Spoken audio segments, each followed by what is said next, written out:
হৃদমায়ের প্রেমগাথা লিখেছে রেক্তা ইসলাম মায়া। হৃদ ফিরেছে? না ম্যাডাম।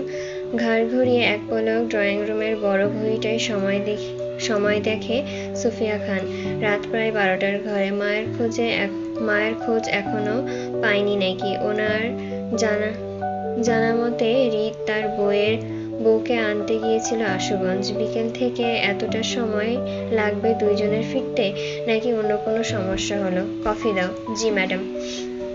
সার্ভেন্ট সম্মতি জানিয়ে রান্নাঘরের দিকে পা বাড়ালো। চিন্তিত সুফিয়া খান গম্ভীর মুখে সোফার দিকে এগিয়ে গেলেন। হাতের মুঠোফোনটায় হৃদকে কল লাগালো। অপর পাশ থেকে হৃদের ফোন অফ বলতেই চিন্তিত ভঙ্গিতে আবারও দেওয়াল ঘড়িটায় সময় দেখে নিলেন। হৃদের কল কেটে মুহূর্তে কল মেলালো আসিফকে। পরপর বেশ কয়েকবার কল দেওয়ার পরও যখন আসিফের ফোনটা রিসিভ হলো না, তাতে মুহূর্তে কপাল কুঁচকে আসে সুফিয়া খানের।